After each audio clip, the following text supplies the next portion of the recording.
सड़क के नल के पास औरत सारी बहस कर रहे होते हैं। हवा में मटके उड़ रहे हैं। तुझसे पहले तो मैं आई।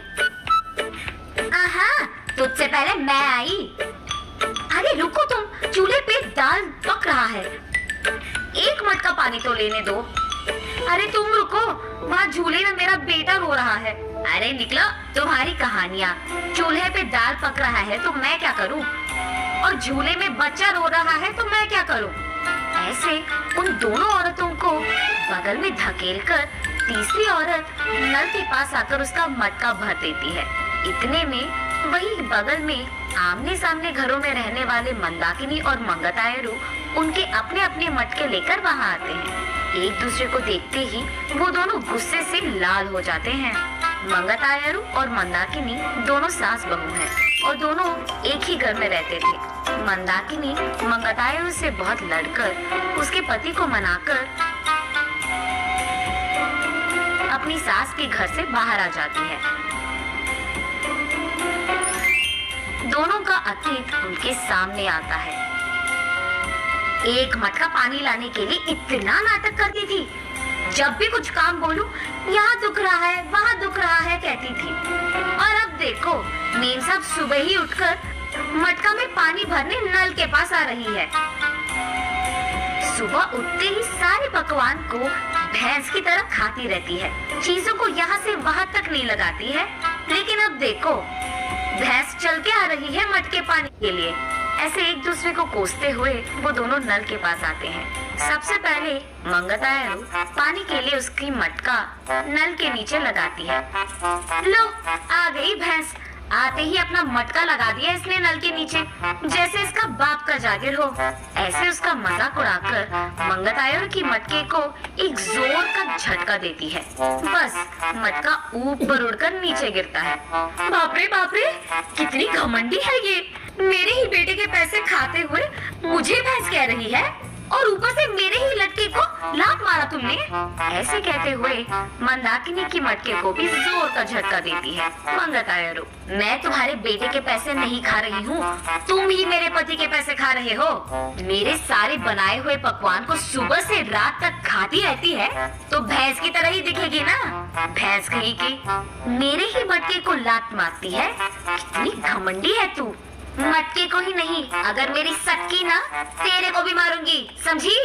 हाँ, जरूर मारेगी। इतनी घमंडी जो है। मेरे बेटे को मुझसे दूर कर दिया तूने, मेरे घर से उसको निकाल दिया तूने, और अब मेरे ही घर के सामने रह रही है। सिर्फ तेरे बेटे को ही नहीं, तुझे भी तेरे घर से निकाल दूंगी, समझी? मुझसे पंगा लेगी ना, ऐसे ही होगा। तू तो जरूर करेगी, घमंडी औरत, बंदर मुंह वाली कहेगी। तुझे देखकर ऐसा लगता है कि भैंस को कपड़े पहनाए हैं, और तू मुझे बंदर कह रही है। भैंस कहेगी, मुझे भैंस कह रही है, मुझे बंदर कह रही है। ऐसे वो दोनों एक दूसरे से लड़ते हुए एक दूसरे के बाल पकड़कर लड़ते लड़ते नल के बगल में मौजूद कीचड़ में गिर जाते हैं। ये सब दूर से देख रहे बाप बेटे दोनों एक दूसरे को देख हंस पड़ते हैं। मंदाकिनी घर में सारा काम करते हुए रहती थी। उसे देख मंगतायरू, क्यों बहू, लगता है कि नल में ना पानी खत्म हो जाएगा, जाकर तो मटके ले आ बेटी। ऐसे ऑर्डर देती थी मंगतायरू। मंदाकिनी के हाथों बनाए सारे पकवान खाते हुए वो हमेशा शिकायत करती थी कि इसमें नमक कम है और इसमें मिर्ची ज्यादा है, ये तो बहुत तीखा हो गया, ये तो बहुत मीठा है। उसकी शिकायत सुनने के 2 दिन बाद तक मंदाकिनी रसोई घर का मुंह भी नहीं देखती थी, रूठकर अपना मुंह लटकाती थी। तब चुपचाप मंगतायरू को ही सारे काम करना पड़ जाता था। जब मंदाकिनी सारा घर को साफ करके 2 मिनट लेट जाती थी, तब मंगतायरू, घर के सामने रंगोली कौन डालेगा, तेरा बाप। ऐसे वो दोनों हमेशा बहस करते हुए लड़ते थे। संदीप ऑफिस से लौटते ही एक तरफ मंगतायरू और दूसरी तरफ मंदाकिनी, दोनों उसको शिकायतें खूब सुनाते थे। ना अपने बीवी को बोलता था और ना ही अपनी माँ से कह पाता। अपने आप में बहुत निराश हो जाता था संदीप। बहुत दिन देखने के बाद अब उसके पास ताकत नहीं था। वो एक दिन अपने पिता के पास जाकर ऐसे कहता है, पापा, मैं घर से अलग होने की सोच रहा हूँ। आपकी बहू भी मुझे हर रोज इसी बात के बारे में सताती रहती है। हाँ तो तुम सच में अलग हो जाओगे बेटा? तुम्हें क्या लगता है अलग रहने से इन दोनों में ममता जाग उठेगी?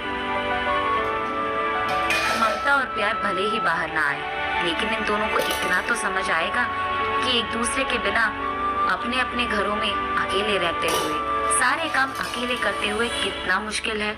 अब दोनों को समझ में आना है ना पापा कि अलग रहना कितना मुश्किल है। ऐसे कहता है। हाँ ठीक है, तुम्हारी मर्जी, लेकिन अभी के अभी कहाँ जाओगे बेटा? मैं कहाँ जाऊँगा? हमारे घर के एकदम सामने जो घर है उसमें किराए पे रहूँगा। ऐसे बाप बेटे दोनों ऐसी योजना बनाते हैं जिनसे सास बहू अनजान है। इन दोनों को सबक सिखाना तो छोड़ो, एकदम पागलों की तरह लड़ रहे हैं ये दोनों। ऐसे कीचड़ में गिरे सास बहू को देख उनके चारों ओर मौजूद सारे गांव वाले जोर जोर से हंसते रहते हैं। अब इन दोनों इसके बाद क्या करेंगे ये हम अगली वीडियो में जानेंगे।